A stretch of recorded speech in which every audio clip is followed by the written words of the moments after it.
তাহলে বইটা অর্ডার দিলে তো অ্যামাজনে? হ্যাঁ আশা করি। বেশ বেশ ঠিক আছে, তোমরা গল্প পরে করবে, আমাকে ডিনার বানাতে হবে। বলো আজকে কি খাবে রাতে? বিরিয়ানি।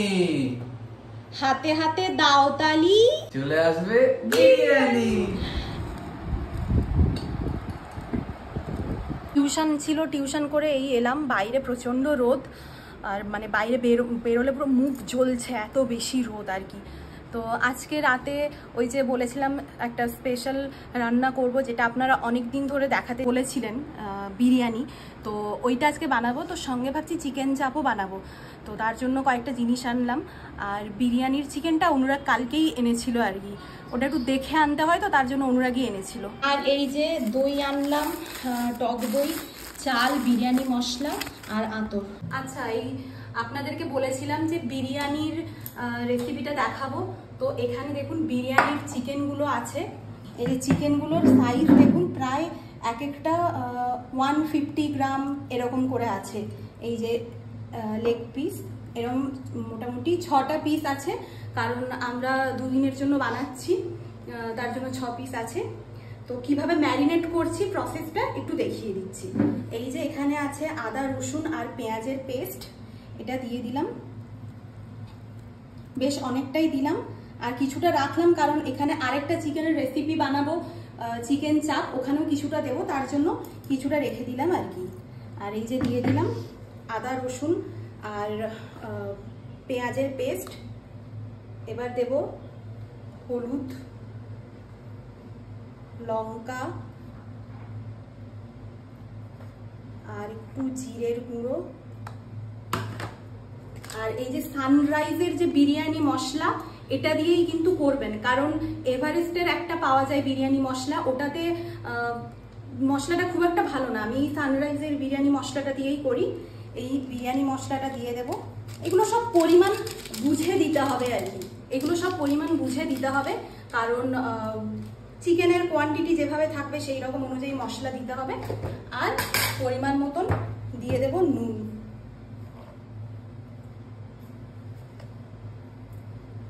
এবার সবকিছু ম্যারিনেট করে আপনারা পারলে ওভারনাইট রাখবেন, মানে যতটা বেশি টাইম রাখা যাবে তত চিকেনগুলোর ভেতরে মশলাগুলো ভালো করে ঢুকে যাবে আর কি।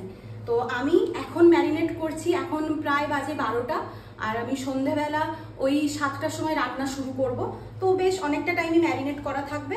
তো এভাবে ম্যারিনেট করে রাখতে হবে। ও আরেকটা জিনিস দিতে হবে, ওটা হলো টক দই। আমি ভুলে গেছিলাম ওটা দিতে, এখন ম্যারিনেট করতে করতে মনে পড়লো, তো ওটা দিয়ে দিই, তারপর দেখাচ্ছি। এই যে একটু টক দই দিয়ে দিলাম, একটু বেশি করেই দেব টক দইটা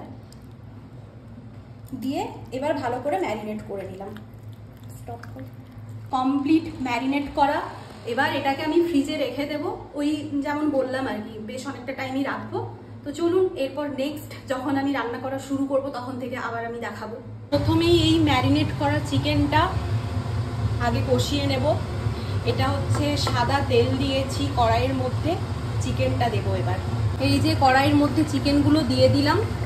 এবার নর্মালি যেভাবে চিকেন কষা বানানো হয় ওভাবে ঢেকে ঢেকে একদম কষিয়ে নেব, যাতে এখনই সেদ্ধটা হয়ে যায়। ম্যাক্সিমাম 90% চিকেন সেদ্ধটা যেন এখনই হয়ে যায়। আর কষানো হয়ে গেলে লাস্টে আমরা টেস্টটা একটু চেক করে নেব, যদি নুন মিষ্টি কিছু লাগে তখন দিয়ে দেবো। বোন এখানে আলুগুলো ছাড়িয়ে দিচ্ছে, যেটা বিরিয়ানিতে দেব। তো এই যে এই রকম সাইজের মোটামুটি আলুগুলো নিয়েছে, একদম গোটা গোটা দেব। কিভাবে দেব বিরিয়ানিতে সেটা দেখিয়ে দেবো এরপর। এবার বোন যে আলুগুলো ছাড়িয়েছিল, এই যে কুকারের মধ্যে সামান্য না, বেশ পরিমাণ মতোই নুন, যেন আলুগুলোর মধ্যে নুনটা ঢোকে ভালো করে। এইভাবে নুন দিয়ে এটা প্রেসার কুকারে একটা সিটি দেব, আর মানে বাড়িয়ে একটা সিটি, আর একদম লো করে বেশ ওই 3 থেকে 4 মিনিট বসিয়ে রেখে অফ করে দেবো। দেন স্টিমটা বেরিয়ে গেলে এটাকে ভালো করে তেলে ভাজবো, ওটা পরে দেখাচ্ছি। আবার চিকেনটা অনেকটাই শুকনো হয়ে গেছে, মানে কষানো হয়ে গেছে, বাট আরও কষাতে হবে যেহেতু এত বড় পিস। আর এদিকে বেরেস্তার জন্য পেঁয়াজগুলো কোচানো হচ্ছে। এই যে পেঁয়াজগুলো এইরকম লম্বা লম্বা করে কুচোতে হবে, এটা বোন করে দিচ্ছে আর কি। এবার বেরেস্তাটা বানিয়ে নেব। আর এটা করলাম কারণ প্রচণ্ড ছিটছে ওই চিকেনটা যে কষাচ্ছি ঝোলগুলো একটু ছিটে আসছে গায়ের মধ্যে আর কি, তাই এটা পরলাম। আর প্রচণ্ড গরম, বাট কিছু করার নেই, এটা পরলাম আর কি। তো এই যে তেল দিয়েছি, তেলটা গরমও হয়ে গেছে। এবার পেঁয়াজগুলো এখানে দিয়ে ভালো করে ভেজে নেব, তাহলেই হয়ে যাবে বেরেস্তা। আমি কাজ করছিলাম, দিয়ে দেখছি হঠাৎ অনুরাগ এসে বলছে ফোনটা দাও, পেমেন্ট করবে। মানে ওর এই ফোনটাতেই সব কিছু ইনস্টল করা আছে। তো এই যে নিয়ে এসেছে দুটো লেজার, একটা টু ইয়াম, এটাও খেতে ভালো। এটা তো অবভিয়াসলি ট্রাইড এন্ড টেস্টেড। আমি আর বোন মিলে খাবো। আর আমি রান্না করছি, তারপর আমি আর বোন মিলে খাবো। আমি ঘর থেকে এক্ষুনি বেরিয়ে যাচ্ছি, তুমি আর বোন মিলে বরং বিরিয়ানিটা রান্না করো। আরেকজন তো ইতনি খুশি, মেরা জিজা জিনে। চিকেনটা অলমোস্ট কষানো হয়ে গেছে। এবার লাস্টে নামানোর আগে একটু, মানে বন্ধ করার আগে একটু ঘি দিয়ে দিলাম আর কি।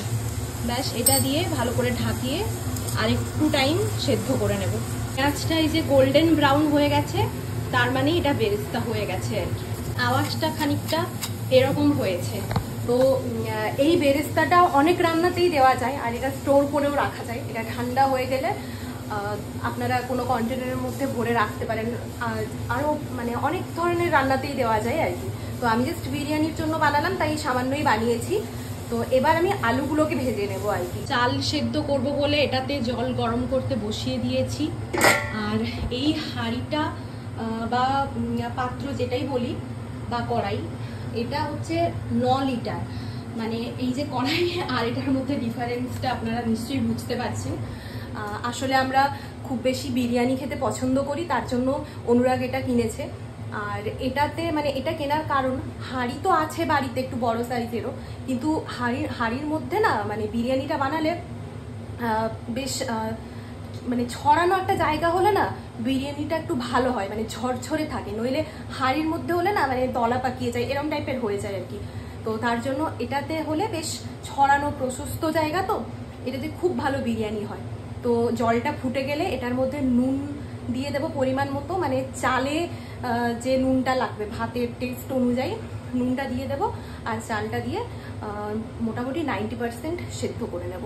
এই যে আপনারা দেখতে পাচ্ছেন এখন প্রগতি বিরিয়ানির প্রসেসে আরেক ধাপ এগিয়ে গেছে। বিরিয়ানি বানানোর প্রসেসে আরেক ধাপটা কি, সেটা হচ্ছে গিয়ে চালটা ভিজিয়ে রেখেছিলাম বেশ অনেকক্ষণ, যাতে একটু ঝরঝরে হয় আর কি। বাহ, তো জলটা গরম হয়ে গেছে, এটাকে এবার চালটা দিয়ে দিলাম। অসাধারণ অসাধারণ। তো পুরো চালটা দিয়ে দেওয়ার পর এবার চালে পরিমাণ মতো নুনটাও দিয়ে দিতে হবে, যেটা আগেই বলেছিলাম আর কি। নুনও দিয়ে দিলাম একই সঙ্গে।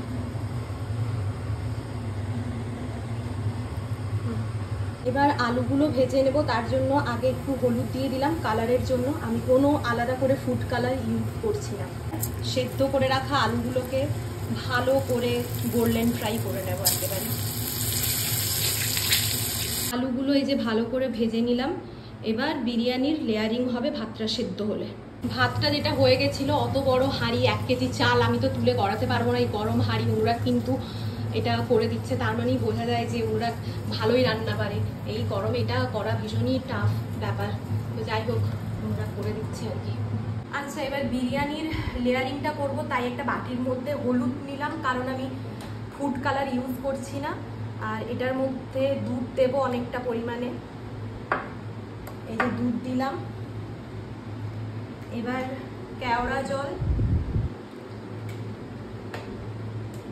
আর গোলাপ জল দিয়ে এটা ভালো করে মিক্সড করে নেব। আর এই যে এইরকম দুটো আতরের কৌটো, এটা মাঝে মাঝে লেয়ারিংয়ে দেবো। তো লেয়ারিংটা এবার দেখিয়ে দিচ্ছি। এবার লেয়ারিংয়ের জন্য কড়াইয়ের মধ্যে, ওই যে কড়াইটা, ওটার মধ্যে প্রথমে বেশ অনেকটা পরিমাণে ঘি মাখিয়ে নেব।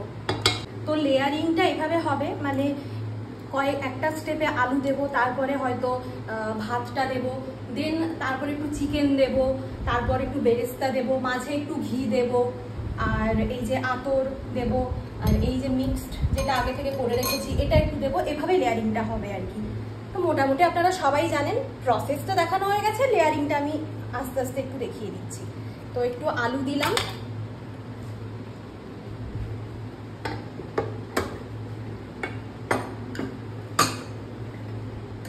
এবার দেব চিকেন, আর একটু গ্রেভি দিয়ে দিলাম, চিকেনের যে গ্রেভিটা। তো এবার দেব রাইসটা, এভাবে ছড়িয়ে ছড়িয়ে দিয়ে দিচ্ছি। এই যে ভাত দিলাম, নিচে চিকেন গ্রেভি আলু দিয়েছিলাম, এবার ওপরে একটু বেরেস্তা ছড়িয়ে দিলাম।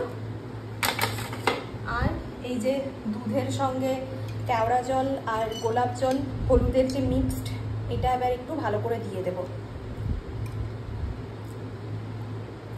আবার উপর থেকে চিকেন দেব, আলু দেব, ভাত দেব, এভাবে এভাবে করে পুরো লেয়ারিংটা কমপ্লিট করব। ওটা আর দেখাচ্ছি না, একদম লাস্টে দেখাচ্ছি লেয়ারিংটা হয়ে গেলে। লেয়ারিং হয়ে গেছে, এবার ওই সানরাইজের বিরিয়ানি মশলাটা উপর থেকে সামান্য ছড়িয়ে দেব। এই যে একটু সামান্য দিয়ে দিলাম, আর উপর থেকে একদম লাস্টে যে বেরেস্তাটা একটু রেখেছিলাম এটা দিয়ে দেব। আর একটু ঘিও দেব, এই যে একদম উপর থেকে একটু সুন্দর করে ঘি ছড়িয়ে দিলাম। আর ওই যে মিক্সড যেটা করে রেখেছিলাম এটাও পুরোটা উপর থেকে দিয়ে দিলাম। ব্যাস, এবার এটা ভালো করে 30 মিনিট থেকে 45 মিনিট স্টিম হবে। আচ্ছা, এই আগে থেকে তাওয়া এটা হিট করতে বসিয়ে দিয়ে গেছিলাম, এটার মধ্যে আমি স্টিমের জন্য বসালাম বিরিয়ানিটা, নইলে নিচে অনেকক্ষণ বসিয়ে রাখতে হবে তো স্টিম করার জন্য, নিচে নইলে ব্যাপারটা লেগে যেতে পারে, পুড়ে যেতে পারে, তার জন্য আমি এটার উপর এটা বসালাম আর কি। কমপ্লিট বিরিয়ানি কেমন স্টিম হয়েছে দেখুন, ভালোভাবে ধোঁয়া উঠছে। আজকের মেনু এই তো আপনারা জানেন, বিরিয়ানি আর এখানে চিকেন চাপ আর স্যালাড। বলো অনুরাগ কেমন হয়েছে? আমি বাকরুদ্ধ। সত্যি দারুণ, চাপটা তো হেভি হয়েছে, হেভি হয়েছে। তাহলে অনেকেই বলছিলেন যে বিরিয়ানি রেসিপিটা শেয়ার করতে প্রগতি, তো আজকে শেয়ার করে দিল, সঙ্গে চাপের রেসিপিটাও দিয়ে দিয়েছে। তো আপনারা তাড়াতাড়ি করে বাড়িতে বানাবেন, কমেন্ট করে জানাবেন কেমন লাগছে। আর কিছুক্ষণ পরে বোনও খেতে বসে যাবে, মানে বোন খেতে বসে গেছে অলরেডি, এখন ছবি তুলবো তারপরে খাবে। আর আজকের আমি ভিডিওটা এখানেই এন্ড করলাম। যদি কিছু ভালো লেগে থাকে প্লিজ লাইক, কমেন্ট আর ফলো। বুকটাকে বেশি করে ফলো করতে লাগছে, তো কমে জানাতে কেমন লাগছে। আর এরকম রেসিপি জানতে হলে কমেন্ট করবেন, যে রেসিপিটা প্রকৃতি দেখায় ভিডিওতে, তাহলে পরে চেষ্টা করা হবে যে ওটা আরেকবার করে দেখাতে। Tata, good night.